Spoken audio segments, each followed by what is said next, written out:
I may not be good, but it's about how much you persevere on things and how convincing it is. I say again, we must commend the president for having the political will to make sure the protection of women is cardinal in this country. I've been the lead committee chair. This bill was sent to us on harmful practices to look at it and try to remove it from our system. And our focus is on FGM, and we were able to give our first report because plenary gave an instruction that we report in 2 weeks.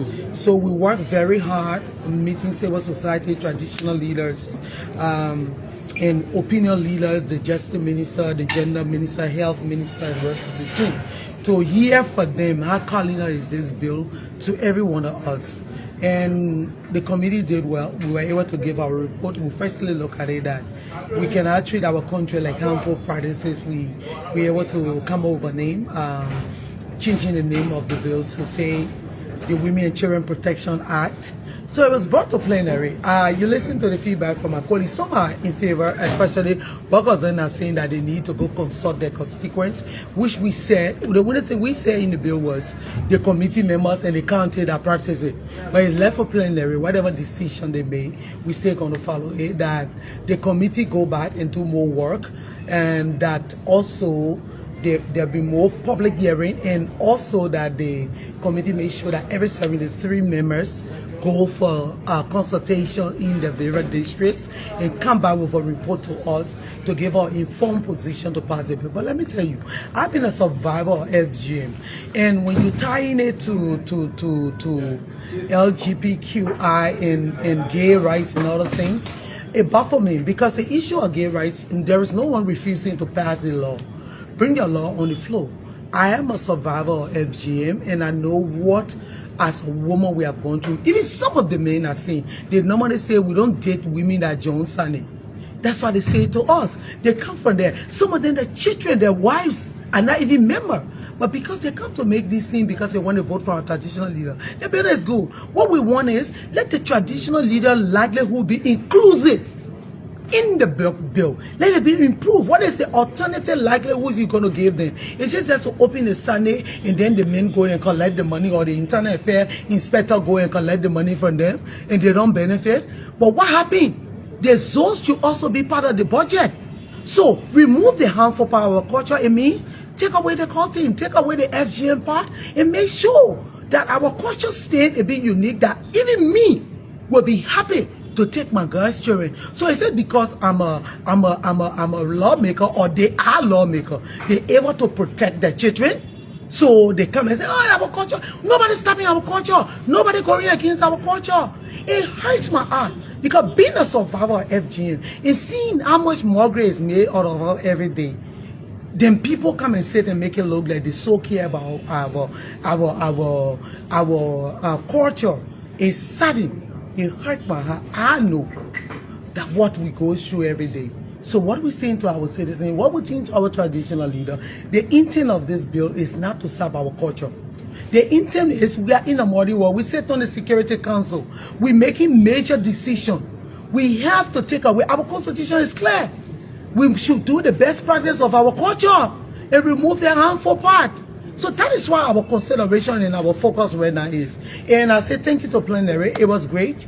The reception on the floor, some was very, very supportive. And we look to it that plenary, and then even the speaker and the deputy speaker will use their leadership, that as our colleagues are demanding that they go for hearing to their constituents, which is very important in the process, is the people that elected us. So any major decision we are going to make in favor, or even if people feel it's against them, we must be able to go back to them and convince them. Why is it that we're doing this? And it bothers me when people think that it's Western culture. No, it's not. You got Gambia, you got Malawi, you got Nigeria is even trying to work on their own. You got Kenya. They have stopped FGM. They still have their culture. They still initiate girls to teach them how to cook, how to sing, how to take care of the home, how to take care of the husband, how to speak in public, how to talk to elders. So those things need to be instilled in it too. It's still there. Our culture is unique. But does it mean that when you don't cut me, then it means my culture is not fine? or it's not beautiful? What does it mean that when you don't inflict pains on females or on children, on babies, it means that our culture is not unique? So why should we always think about inflicting pains on women, then it means that our culture is okay? And in fact, the men that are saying that, oh, we're interested in the culture, they're not carrying their children there.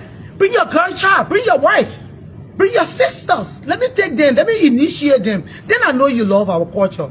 But we're not standing, we're not turning back. Our advocacy for FGM, female genital mutilation, to stop in this country, we will not stop until this law is passed and our women and children are protected. We will stand far, we will stand up, because I am a veteran and I know what it takes to be part of this. And this will not happen because I have 7 girls that will not initiate and not become a lawmaker and can protect them. What happened to the little girls that are walking, that is falsely initiated? What happened to them? We must protect everybody. And everybody's business must be our business.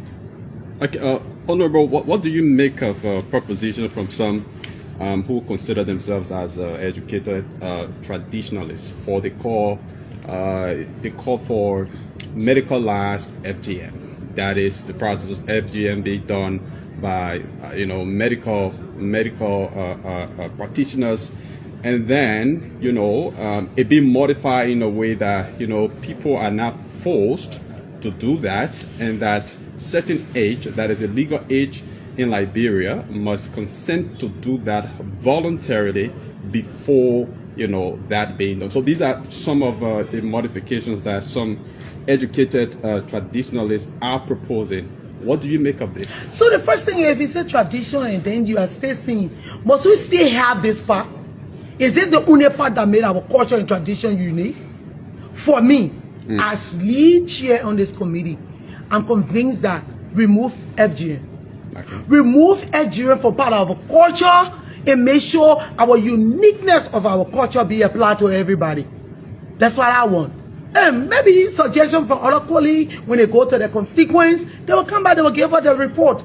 But the committee is inclined that we need to be in compliance with best practices. If traditional country like Gambia and other institutions can do this, we as Liberians in Liberia must muster the courage to remove female genital mutilation from our culture, and then we continue with our cultural practices. That we will place it, in fact, the Heritage Center will be supported in the budget. That zones will have the alternative likelihood be replaced in the budget. That they will make farm, that they will do other training, that the government of Liberia will support them. They will not just be people that will pay 75,000 for lesson to open a Sunday bush, and time to remove the children from the Sunday bush, then they go there and collect the money again from them. This is not fair to them. Let it also be included in the budget. And that is what I want to see in that bill, and everybody to be protected. And so, Honorable Mensah, it seems more like your expectation was not met from decision by plenary, especially with the way you celebrated this call by the president. Oh no, sure, for me it was met.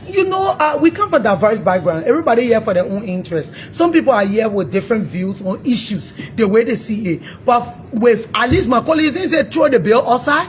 My colleagues didn't say, oh, chung the report to plenary. They didn't say us, because our report was, let only the counties are practicing, and also the committee's member to go and do consultation. So it was overwhelmingly voted upon and sent back to us, the committee, again to do more due diligence and make sure that all of the 73 members go for public hearing in the various districts and come back within 2 weeks or 1 month's time and let us know what is the feedback. So this time, what's the more due diligence that you're going to do?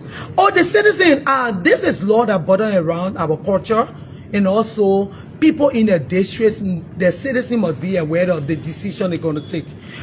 For me, it's not strange. It's always part of me to go back to my people. So if our colleague asks for more consultation, it's good for the speaker and the deputy speaker to make sure to work towards it and that be done. And more public hearing. Maybe you have a thinking about it. So for me, I don't feel bad. It was well accepted. As a committee, we would say thank you to the speaker and the deputy speaker and our colleague and even committee members. They have been very hard working in the process. Our secretariat and all of the NGOs and partners that work with us in making sure this comes to fruition. We say thank you, and we look forward to giving the time to our colleague to go and come with the feedback, and then we can finally pass this law that will protect our women and girls. Thank you. Thank you so kindly, Honorable Mensah. Thanks a lot.